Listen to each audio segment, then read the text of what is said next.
Hey everyone, thanks for joining us this week on our expert interview series. I've got an absolute expert here, Jay, and I met him in another course through a colleague of mine, and I absolutely, just fell in love with his process of being able to set up joint ventures. And I've been an absolute advocate for joint ventures for years now, and it's been one of the key tools in my tool belt, so to speak, in order to get me going in my business, new patients, and really building a network. And that's one thing I know as health practitioners that's really important is we really want to have an actual great strategy about our community outreach, how we're positioning ourselves in the marketplace, because ultimately we're going to be able to get a lot more patients without having to do all of these complex sales funnels and everything else. And really, when you're first starting out and even as you get more established, the relationships are really crucial. So Jay did a presentation with a colleague of mine, Cody, and it was absolutely phenomenal. So I asked them and was lucky enough to have him on here for your guys' benefit. So thanks again for joining us, Jay. And maybe just tell us a little bit about yourself and how you came to be into the JV world. Perfect. So yes, well, I appreciate you having me, Brad. This is a topic that is near and dear to my heart, and I love talking about. And I don't, I wish I could say it was this brilliant strategy and I was so smart I figured it out when I was 12. However, that is not how it went. The truth is that I have really three brands, three businesses. I built a very closed system personal development company for the better part of 30 years. 40,000 people went through those doors. I decided I wanted to get into the online world and the online space, and quickly discovered that it was very difficult to win using the processes I'd used in the past. And through an interesting turn of events, I ended up in a couple of joint venture communities. I started my own joint venture summit and mastermind group. And what that led to was we brought a program called Mastermind to Millions, which is where we teach coaches, authors, experts, entrepreneurs to position, launch, and lead their own mastermind group. And that particular business went from zero, meaning that it didn't exist. Like we actually created it, went from zero to $2.6 million in 14 months. And the underpinnings of that entire process was through joint venture relationships.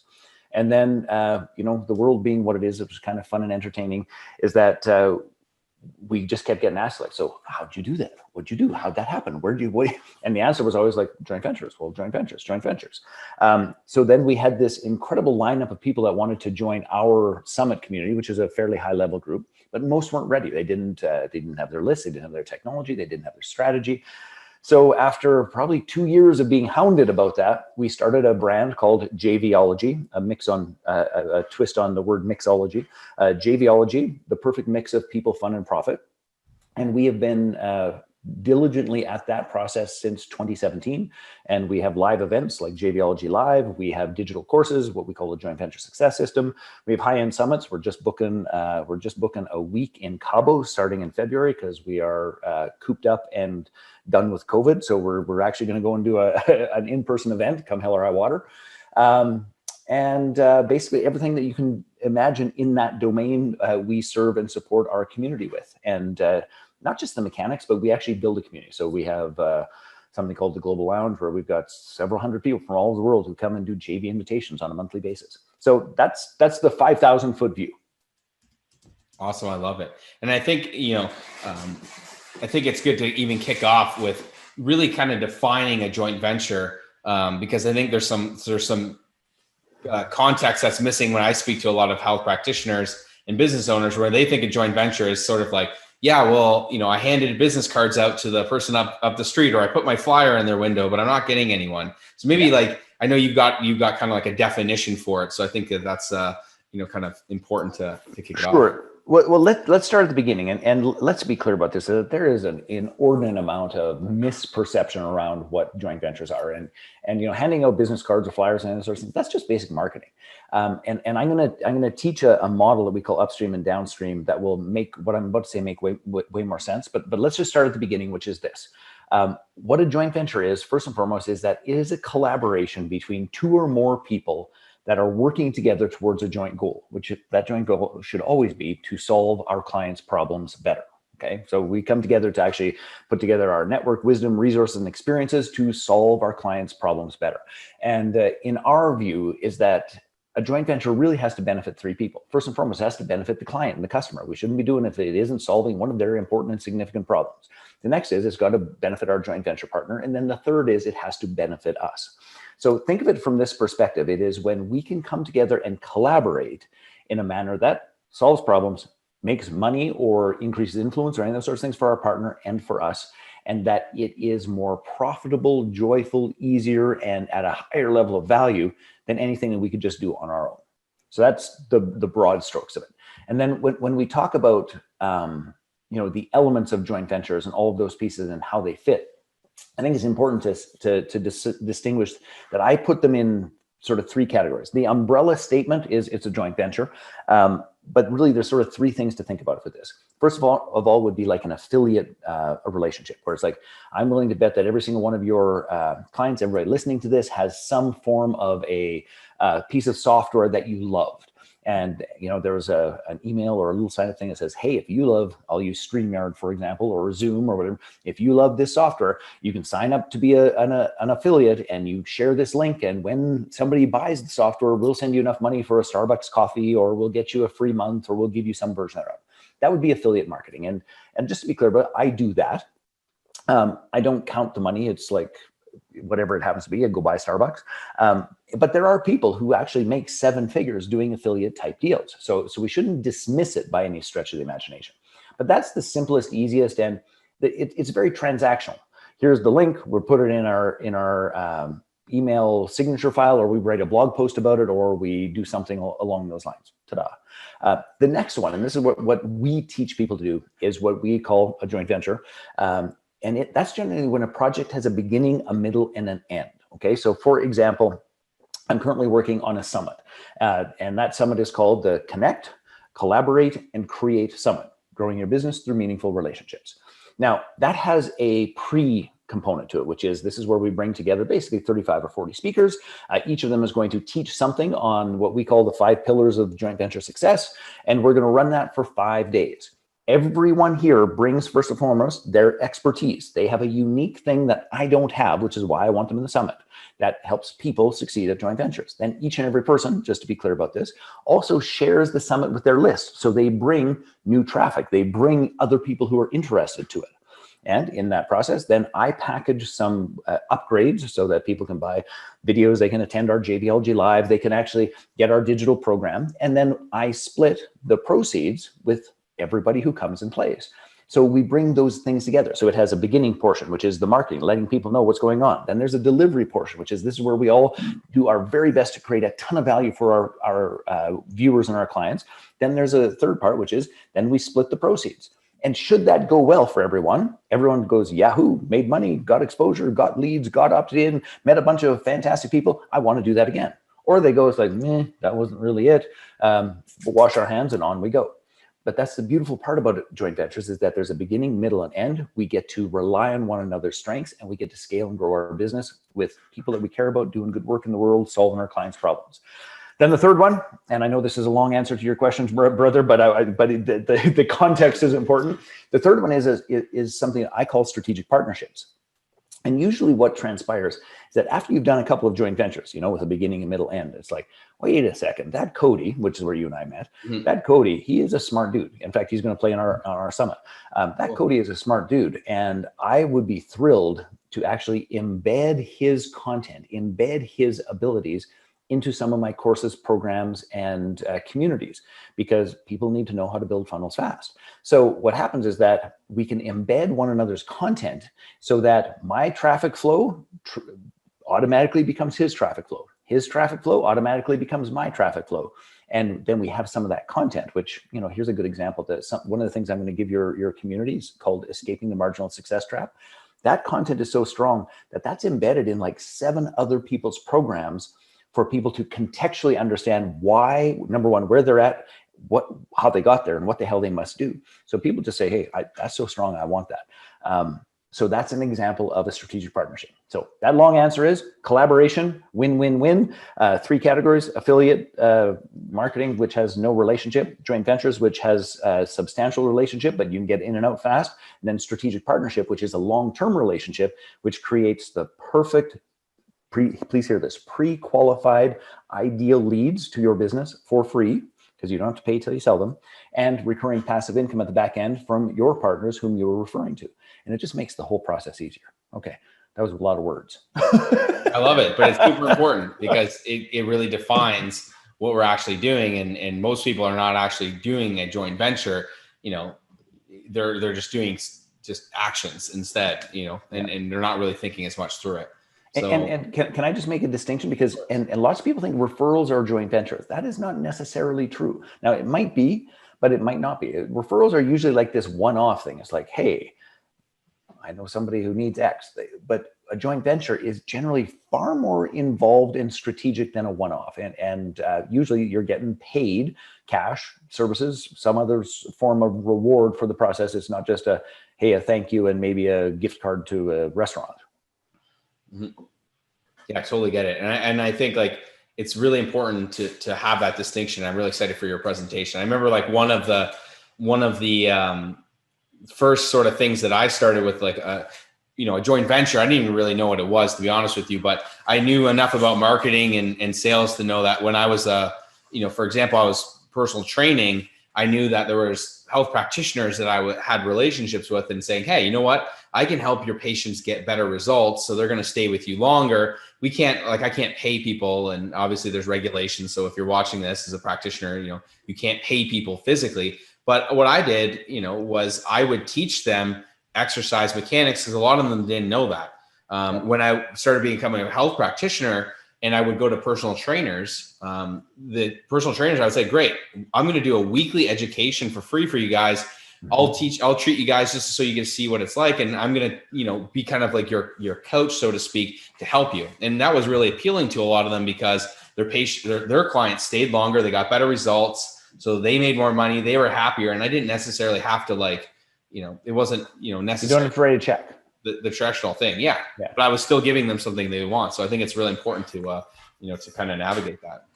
And be clear, it's about value, and different industries have different requirements. Like the financial services industry is another great one where it's like, oh, you can't possibly pay a referral fee, which anyway, I have judgments about that because of that whole industry, but that's another conversation. Yeah.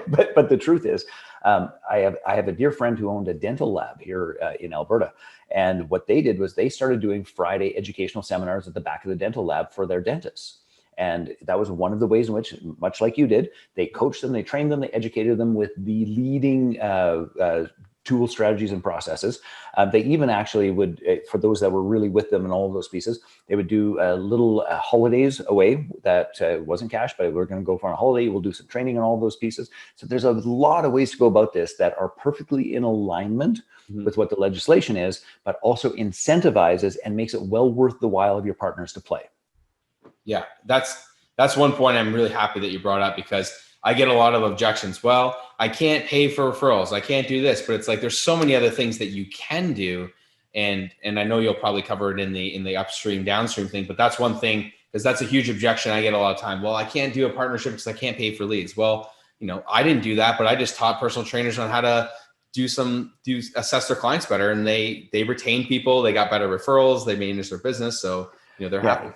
And honestly, Brad, I'm not going to talk too much about it in the upstream, downstream. That's more the contextual frame of how to design the business. But here's the part that while we're at it, we might as well just say, sure. The thing that we have to just be perfectly clear about is that value is value is value, and pay for money just happens to be one measure of it that we've all agreed upon.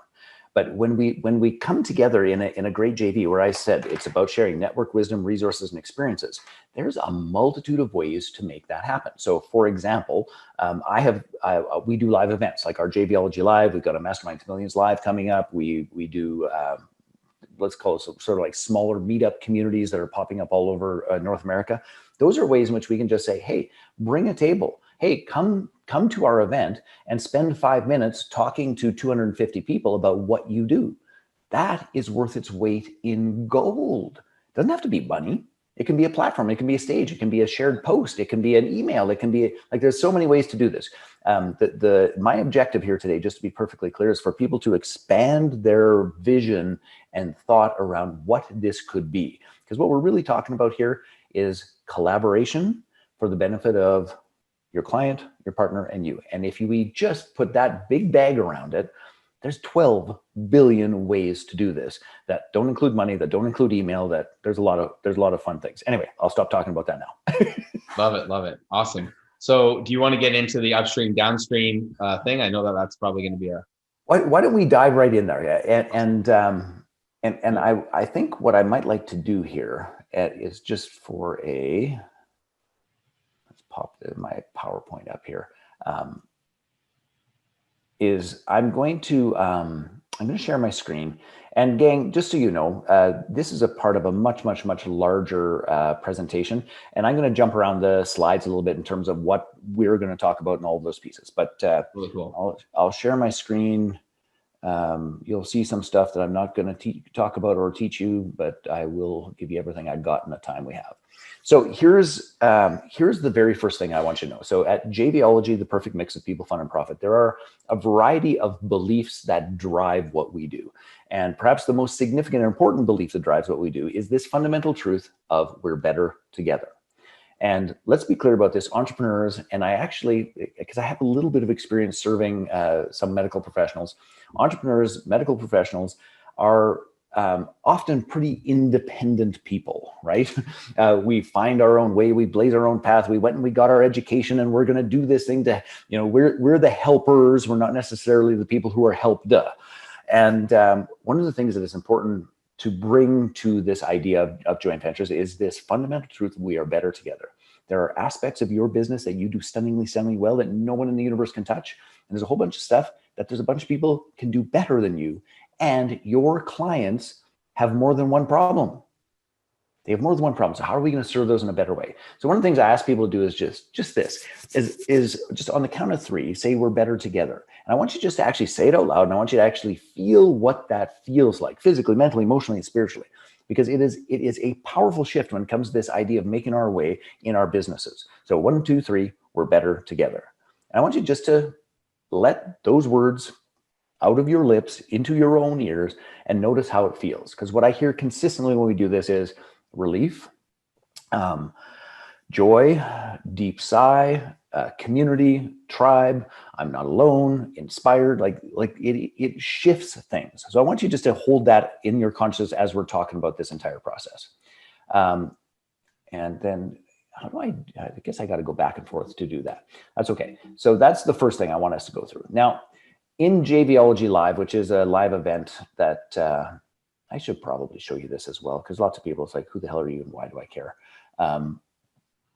For those of you who know anything about ClickFunnels, and Brad, would many of your community be using ClickFunnels, those sorts of things? There's quite a few people who use it. Okay, so I'm a 2 Comma Club award winner, which basically is one funnel that makes over $1 million. What's interesting about this is that I was a 2 Comma Club award winner before there was a 2 Comma Club award. So we've been at this a long time, and that funnel has probably at this point generated 4.7 million bucks plus or minus. But the interesting piece about this is that when I went and got this award, which was, I guess, not this January, but the January before, when I went to get that award, what was fascinating to me was that, I don't know, there's a few hundred of us that were standing in line. I'm talking to people, sort of getting the lay of the land, is that I was the only person there that actually got their 2 Comma Club award through joint ventures. Everyone I said to, it's like, so how'd you do it? It's like, well, we run traffic at Google. And I'd say, well, they'd say, how do you do it? And I'd say, well, joint ventures, we don't do paid traffic. And this was the response every single time, Brad. It always made me laugh. It was like, huh? It was kind of like the confused dog look. Like, how does that work? Anyway, the point is, I want, even before I start talking about what upstream and downstream is I want you to expand your thinking about what's possible, because you can do strong 7 figures with JVs. Just a couple of other brief examples that aren't just about me, because sometimes it's, just because one person can do it doesn't mean other people can do it. If you do great JVs, and by the way, this is a health organization, Hippocrates Health in Florida. These 2 members of our community, Brad and Andrew, put together 3 launches for their residential healthcare program. They did over $1.55 million in 3 launches. By the way, for a company and organization they don't even own. Neither of them are shareholders at Hippocrates. They just cut a joint venture deal that actually made a monumental difference for everybody involved. Matthew, I love this kid. He came to JVology Live, did $28,000 30 days after JVology Live. He's 21 years old. By the way, actually, that's not true. He just turned 22. He's the only 22-year-old kid I know who has a tax problem. It's like, when I was 22 years old, I had a lot of problems. Taxes were not one of them. Anyway, what I want you to understand is that what's the right JV worth? Well, in this case, it's worth a full room. In this case, it's worth a full retreat in Mexico. In this case, and it's worth the launch of an entire brand. So, I didn't notice when I was here.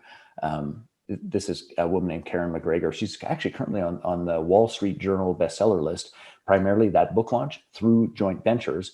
And basically, she's just talking about, came to JVology Live and our summit, and that cranked out in terms of the relationships about $150,000. So this works. And I want you just to be, oh yeah, there's her book. It's called The Tao of Influence, if anyone's interested, which is pretty freaking awesome. Anyway, let's get back to the key piece I want to share with you, which is this. Wherever you are at in your process, wherever you are at for your business, I want you to know that the fastest, easiest route to actually get this thing working is for you to adopt the idea of joint ventures and to redesign, because most of the time you have to redesign your business around what we call your JV top 20. Okay.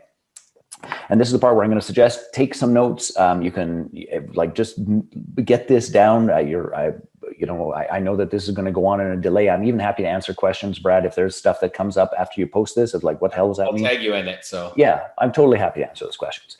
So here's the big idea. And if the big idea lands in your head and your heart, then you really have to do this. And the big idea is this. Is most of us as entrepreneurs, and I'm going to say even as healthcare professionals in terms of what you have been trained to do and what you see and what you fix and what you help people with, most of us have what I'm going to call blinders on. And our blinders are looking for somebody that has the problem that we solve. And the truth of the matter is that we spend most of our time just trying to find that one person. Who is the problem that I can fix? Who is the problem that I can fix? The single greatest thing that we can do as entrepreneurs is to take 2 or 3 large steps back from the blinders so that we can see not just what we do, but we can begin to see what this blue-gray line here, or this blue-gray arrow represents, is our customer's journey. And I want to be very clear with this. I'm not talking about the customer's journey with you once they engage you. I'm talking about their life journey. This blue dot here happens to just represent that moment in time in their overall life where they've got the problem that you solve. And if but for a moment, they care about who you are, they care about what you do, and they care about your capacity to solve their problem. But I want to be very clear about this. In most circumstances, what really transpires here is that you are nothing more than a service provider. You helped Bob solve problem X, and when problem X goes away, they no longer give a rat's you-know-what about you. And I also want us to be very, very clear and honest about something that I think lots of people overestimate their impact and influence. Because the truth is this: if this blue-gray line, which is the client's journey, which, by the way, let's be clear about this, they had problems before they had the problem you solve, and they will have problems after the problem that you solve. And the truth of the matter is this, is that if in fact, sorry, dropped my pen, if in fact you happen to get struck by lightning, God forbid, and you died, and all of the people that you serve no longer had you to solve their problem, let's hope that they cared enough about you that perhaps they shed a tear and said, oh, that's too bad, so sad, all the rest of it. But let's also be clear about something. The day after they found out that you passed away, they would just simply find someone else to solve their problem. That's it. Their problem is more important than you are to them. And that's a core truth that, honest to goodness, I think people don't tell enough about. It's like they overestimate their influence. Like, look, you're just solving a problem, and you ain't the only person that can solve a problem. So you best bring something else to the table if you really want to survive at this thing in the long haul. So I hope that all makes sense. So here's the idea. Ego. I'll tell you that as practitioners, there's a lot of practitioners' ego out there where that stands in the way, and is one big factor. Well, I think it's certainly true for practitioners. I think that, I think it's also true for entrepreneurs. I think like we as human beings often make more of ourselves than we are, shall we say. As a Canadian, we've kind of got a weird sort of probably carry forward of the British tone things down. I remember when I first started doing work in the US, I'd come home and my wife would say, so how was it? And it's like, well, it's good. There's a lot of smart people, a lot of cool things going on, all the rest of it. But there's also a lot of people there that are, more hat than cattle. Which is a Canadian ranching reference, which is you might have a great big hat looking like a hell of a rancher, but you don't have any cattle. And to me, the thing that we want to always be is we want to have more cattle than hat. Sure. Anyway, you want to add? Yeah, totally get it. I think that's important. Important thing to add, and also like even what you mentioned before too was people. I read a post like the other day where it's like, well, people just, I'm the be all end all, and it's like, well, no, they have problems before, and you create problems, or even if you improve a problem, well, now the problem is they don't have pain anymore, so they can go back to run, so they need to learn to run and all that other thing. So I think just even pre-framing that is really important for people watching this to say like, yeah, you're improving people, but you might not create another like problem that's negative. It might be a positive problem that now I can actually move or do something. You hit the nail on the head, and that's exactly where we're going to. So here's what we do. This we call this before and after, or upstream and downstream. And what I want all of us to really understand and to get and to put our head and heart into it, which is this idea, is that right this second, as you're listening to this, as we're having this conversation, there are hundreds, thousands, tens of thousands, hundreds of thousands, even millions of people who are in the process of creating the problem that you solve, or revealing or diagnosing the problem that you solve. So that's going on right here, right now, this second, all over the world. Now, depending upon your niche, that might be 1,000 people or it might be 1,000,000 people. We don't know what it is, but make no mistake, right this second, there are people who are going to the doctor. There are people who are having difficulty getting out of bed. There are people who are becoming pregnant. There are people who hurt their knee on a run. There are people who, like, the list goes on and on and on and on and on and on and on. Now, instead of, this is the big piece, instead of us just, having this narrow focus, like I sure hope somebody sees my ad, or I sure hope somebody sees the brochure, or I sure hope somebody sees my sign, or I sure hope somebody, instead of that, if we can take 2 or 3 steps back and we start going, it's like, well, wait a second. Where does the problem that I solve, where does it get created? Where does it get revealed? Where does it get diagnosed? And if we can get really strategic and smart about that, instead of looking for one client at a time, which big picture on Scott, I just think is dumb. Like, it really, really is. Instead of doing that, what we do is we back up the bus and we go to the very source where people are either creating the problem, revealing the problem, or diagnosing the problem. And we say to those groups, those organizations, those communities, those pieces, we say, hey, look, we know that you see this problem. We know that you reveal this problem. We know that you discover this problem, all the rest of it. And we also know that you aren't necessarily set up to solve it properly. Why don't you send those leads, send those cases, send those people, send those opportunities to me, where I will put them through the process that actually truly genuinely solves the problem. And when they say, yes, I want that service, yes, I want that process, then I will reward you in some way, shape, or form. Now, the green arrow traditionally represents money, but again, value of any sort, and you've got to keep that in your heart, mind, and soul as clear as you possibly can.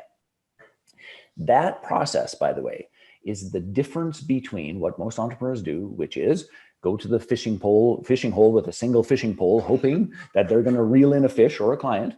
And this process says, wait a second, why don't I actually go and build relationships with a bunch of ship captains that have team, resources, nets, a place to fish, a traffic flow already, and say, hey, when you're doing this, there are times that something surfaces that you can't handle, that I can.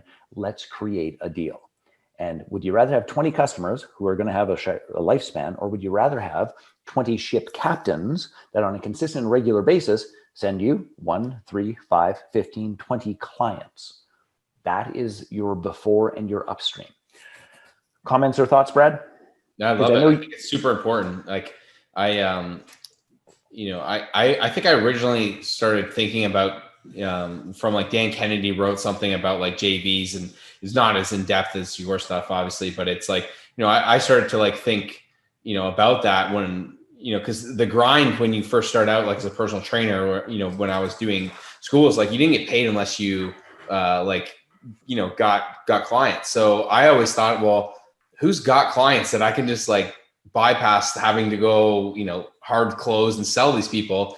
And, that's where I started looking at health practitioners that I knew are the people in my sphere of circumstance. I remember my first month as a personal trainer, there's all of these goals and things that people want to hit. And I like broke the records because I had a colleague of mine who worked at the hospital, and I won't go too long in this, but they worked at the hospital. They were looking at doing a pilot program where people would get a membership into personal training in the gym, and we would just track. So they gave me like 20 people the first month, and we were like, holy crap, how did that happen?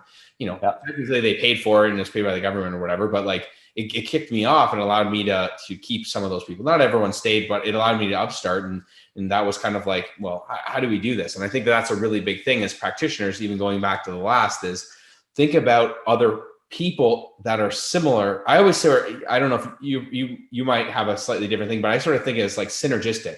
Personal trainers are great towards therapists. And I read a post the other day where they were just bashing trainers. And it's like, well, guess what? Trainers have 20, 30 people. If you get 5 or 6 of those people, you have your entire practice full. And you can help them. So I love it. Absolutely love it.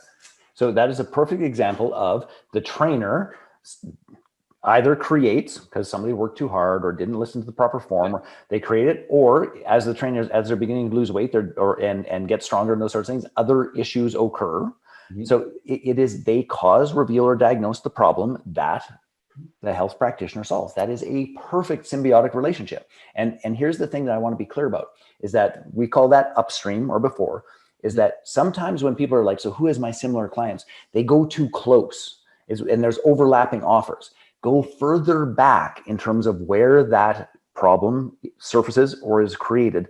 And those are some of the most profitable and joyful JVs. Okay, we'll keep hustling. So here's the other piece of this. You also cause problems. The research says this: for every problem that is solved, 5 to 7 new problems surface. And I want to be clear about this.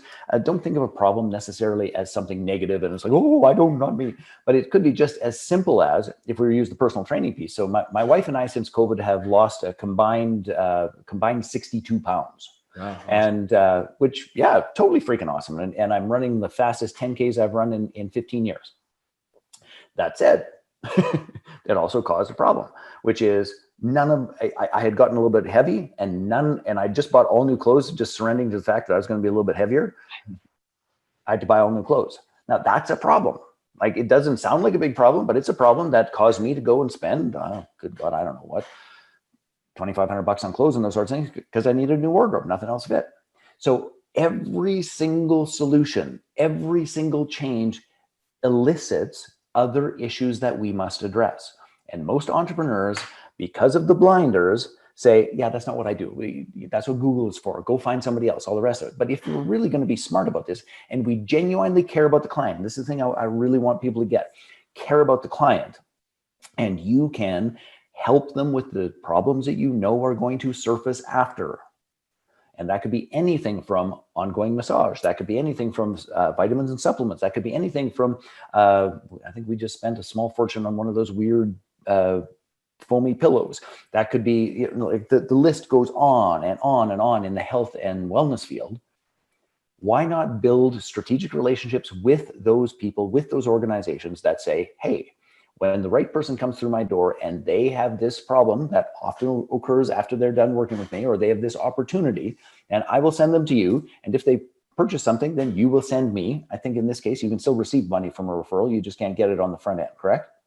Yeah, there's certain regulations. Basically, you can't do any money for practitioners Canada's a little bit hardcore. So there can be basically no money at transfer or whatever. But if I were to say, go buy this pillow from Amazon and I'm an Amazon affiliate, I'd still get paid and I'd be fine. Yeah, you'd probably be fine with that, I would imagine. Yeah, and I don't know what the thing is. Do whatever is necessary to stay obviously in alignment. But I tell you this, if you are delivering clients to any business in the entire universe, you are saving them marketing budget.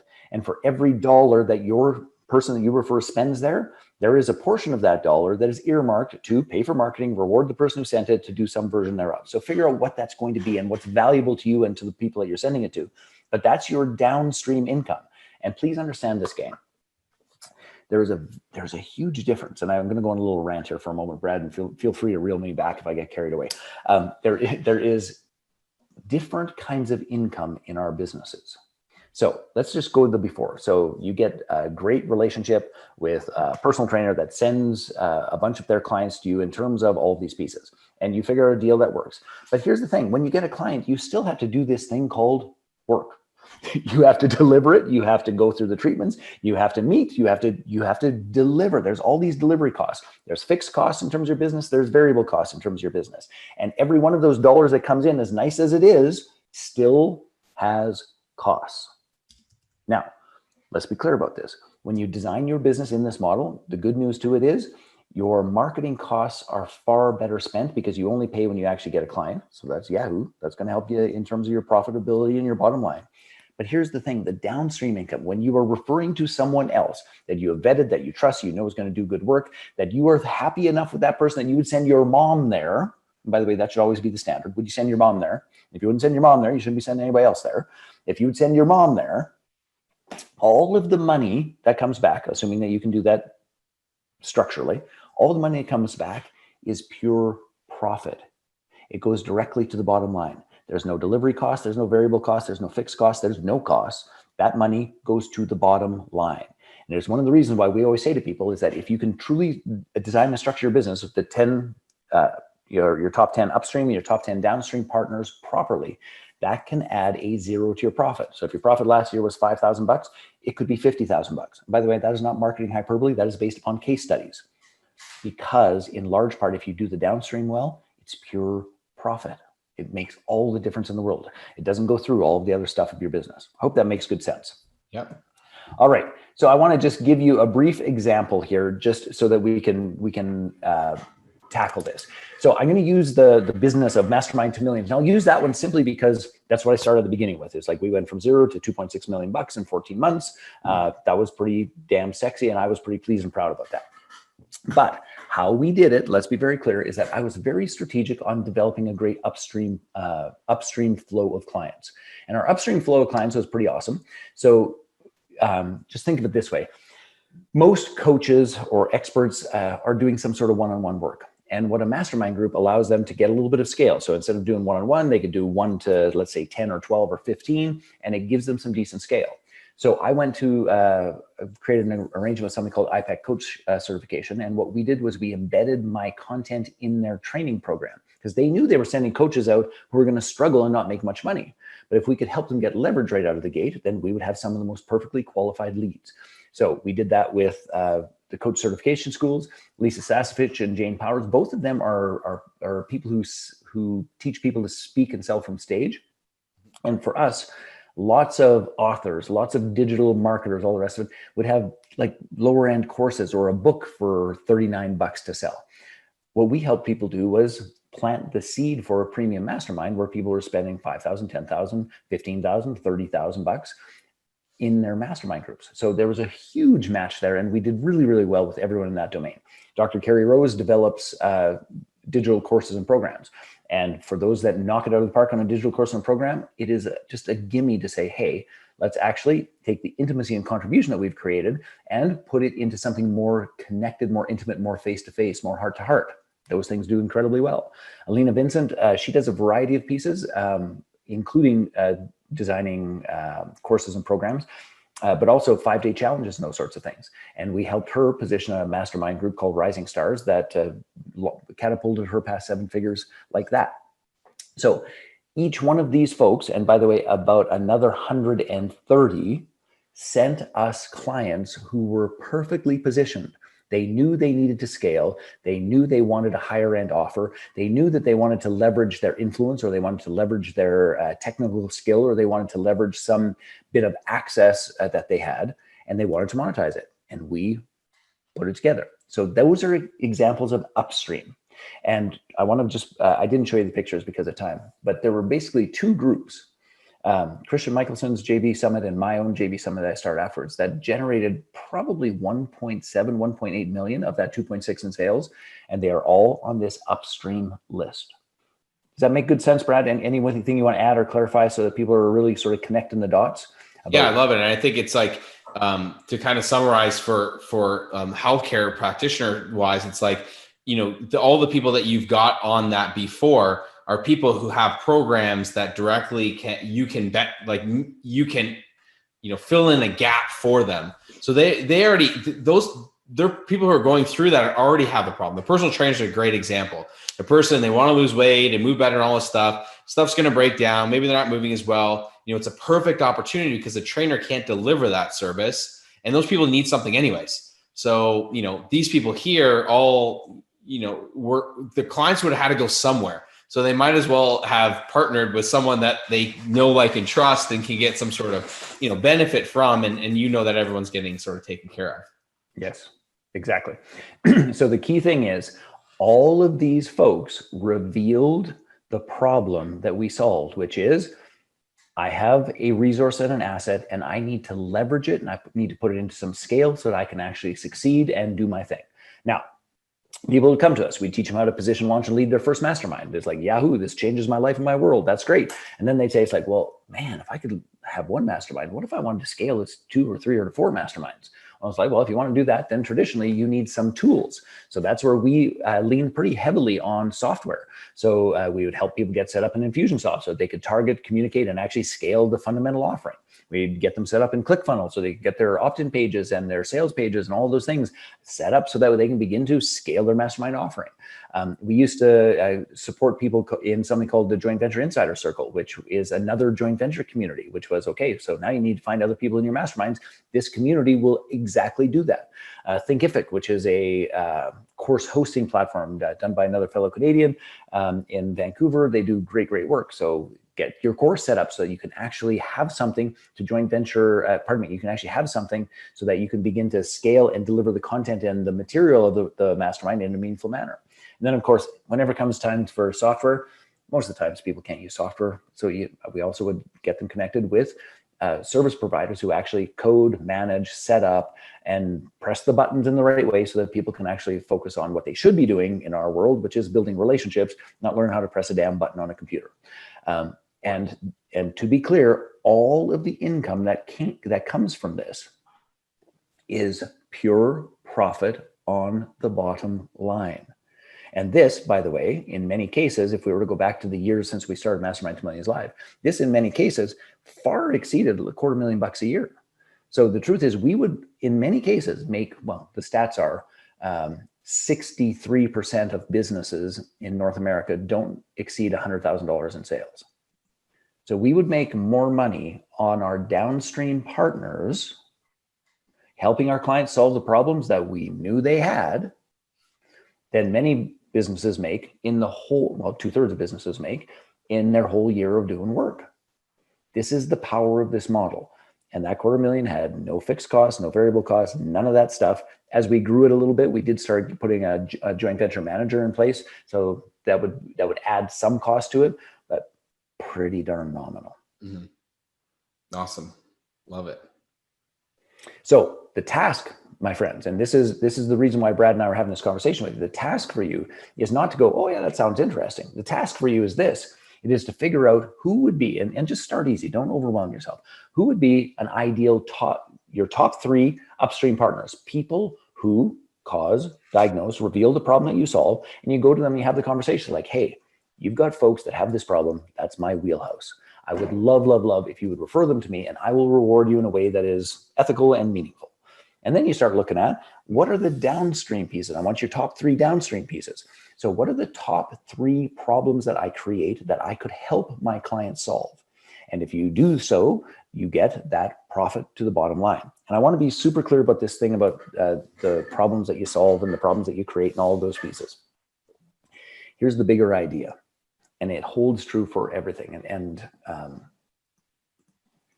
there's a little tangent to this, but I have many clients who have been with me for over a quarter century, 25 years, in terms of my evolutions, my programs, the content that I design and develop, my speaking, all those pieces.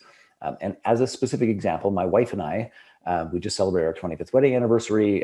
We used to run these couples retreats and couples weekends. Haven't done it since we had kids, so that's like 15 years. We've been asked over the years to do it again. So we are just doing another couples retreat in February, and we have clients who did original couples weekends over 20 years ago, registering for that program. Please hear this, without even so much as a sales page. Now, why I tell you this is that when you design your business model in the manner I'm suggesting, using JVs, is what happens is that you shift from this focus of looking for somebody who I can help them solve the problem that I solve, and you take 3 steps back and you design your model in this manner. What happens is you shift in the eyes of your client from being a service provider to a trusted advisor. I'm going to say that again because people underestimate what this means. When you build your business model in this manner, you shift in the eyes of your clients from being a service provider, meaning Bob does X. That's who you are. You're in that box. That's all you're ever going to do with them. If X problem happens again, they might call you if they were pleased. But when you shift your model, you no longer fit in that box. It's like, oh, Bob's not just a service provider. He's my trusted advisor when it comes to health and wellness and living my life in the best possible way. And that's when 20 years later, they show up, credit card in hand. It's like, what did you say you're doing now? Well, that's fantastic. I love that. How do I pay? And that, my friends, will transform the rest of your life and your practice. I love it. And I think that's a really big thing too. You kind of touch on that with, I call it like building ascension in the business as well. It's like, there's other things like that you might be able to help people with, that you could actually provide a service to, and then you could kind of build a little bit of a business, inside. I know it's not necessarily a JV, but it is an important thing to get that mindset and to apply it into all aspects of your business. And Jay Abraham is like one of the guys that I really, really like, and talks about business and looking at the, geometric growth and the whole spectrum. And that's one thing. It's like, you can provide other services. And I always say in marketing, like, people don't buy solutions or buy services, they buy solutions. If you're a solutions provider to them, the trusted advisor, the preeminent practitioner, then they're going to come to you because you solve that problem and you bring up the bar. And also, even from your JVs, it sets you apart as well. So yes, if they know that, hey, this is the dick that keeps coming around and giving me his business cards, like, screw this guy. Or if you've actually looked at the wider spectrum, well, how can I actually help them? And spending the time caring about them, that just completely positions you differently. So I think that's extremely valuable for anyone listening to this to think about that from your JVs, but also just in general, like you're a solutions provider. And if you position yourself that way, people will stay with you forever. They'll spend more money. They'll buy other products that you have, and you will become wealthier and have more time and money and everything else because you're providing a better result and a better experience for that person. That is exactly true. And by the way, it makes you a better JV partner, because sometimes, if we're doing this problem solution thing, who causes the problem, all those pieces, is that the broader that if you develop the ascension model, as Brad is suggesting to you, then what happens is that there's more endpoints for the problem solution process. So it's like, if I just only ever did personal development masterminds, which is where I started. We did that for 25 years before I started teaching other people how to broaden that. If I only ever did that, well, there's not very many ways for me to play with that. The personal development market is one hell of a lot smaller than the entrepreneurial market. So the broader that we build that ascension model, the better partners we'll be in them, and the more we will be pursued as partners. Awesome. Love it. Yeah, I think it's such an important thing. And anyone watching this, take action on what Jay is telling you, because it doesn't work if you sit here and think. So just like everything else that we've talked about in previous, guests that we've had on, you got to take action from it. And I know Jay's got something special for you guys to, access. So tell us like a little bit about, how they can find out more about you and the information. You bet. So 2 things, and I'm actually just calling it up here so you can see what it is that we're talking about and all that fun stuff here. So number 1, if they want to find out more about us, one of the easiest ways to sort of keep tabs on us is go to just plain old Facebook and look up JVology, the perfect mix of people, fun, and profit. There's a group there. Come learn, hang out, meet the cool people that are a part of our community, all of those pieces. And that's just a nice way to stay in the flow of this conversation. But I also have a gift that I think is going to make a monumental difference for those of you who are interested. And by the way, this is exactly the program. Remember, I said at the beginning is that under the category of strategic partnerships, that I've had a bunch of people say, hey, can I have that in mind, because it makes such a difference. So I'm going to give everyone here access to a mini course that is called Escape the Marginal Success Trap. It's a 5-question business assessment. It has a couple of little workbooks. It will, a couple little forms for you to fill out. and it will really evaluate what is going on in your life, in your world. And it starts right at the very beginning of what's a JV. There's the first video is about, this one here, which actually trains the model and all those things, is a whole 12 minutes long. Which, by the way, I like that little logo.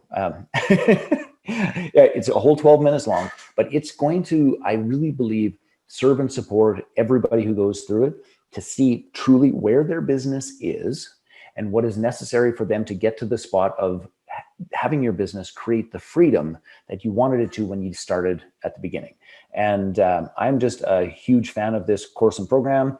We've been selling it, by the way, for $197. We are going to give it to everybody here for free. I will say this, and Brad will get you the link for it so that you can access it. I will say this: if you're going to do it, do it.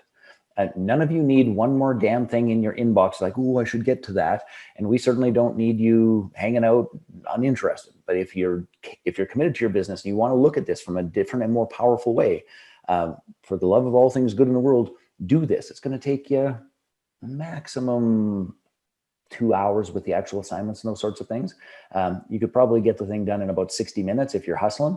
And it'll change how you think about your business. It'll change how you go about getting your upstream, your downstream partners, and it will light a fire under your butt that you'll be deeply appreciative of. Super important. Love it. I really appreciate it. I think everyone will as well. That's it. Cool. So I really appreciate you popping on here. Any final thoughts or words of wisdom, so to speak? Well, I think the final thought is this, is that we have and I know timing wise, no such things, but we have this live event called JVology Live. It's a 3.5 day event. You can attend from home, any of those pieces. And that event will alter how you think about it. It's aimed at what I would call beginners and intermediates in the JV space. But if any of you are sitting there, it's like, this sounds okay or interesting, but how on earth? Honest to goodness, I would invite you to come and check it out. And Brad and I can figure out something that could make that well worth your while in terms of a discount or something. But I give you my word, at the end of the 3.5 days, 3 things will happen. Number 1, you'll be perfectly clear about how it applies without mystery. Number 2, you will meet about 250 people who are in the space of creating JVs and are thinking very creatively about it. So it's not just this standard routine. And number 3, if you choose to adopt it in your business, which you will, you'll leave with actual partners who are going to support you in scaling and growing. And that would be something that, if this has landed with you, you should probably do.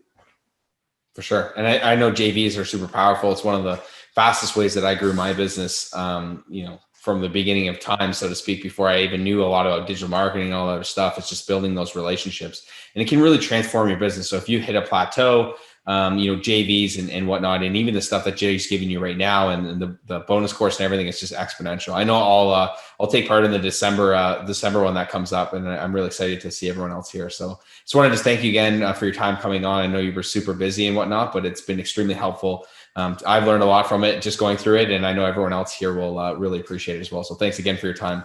My pleasure, brother. Have a great weekend. We will talk soon.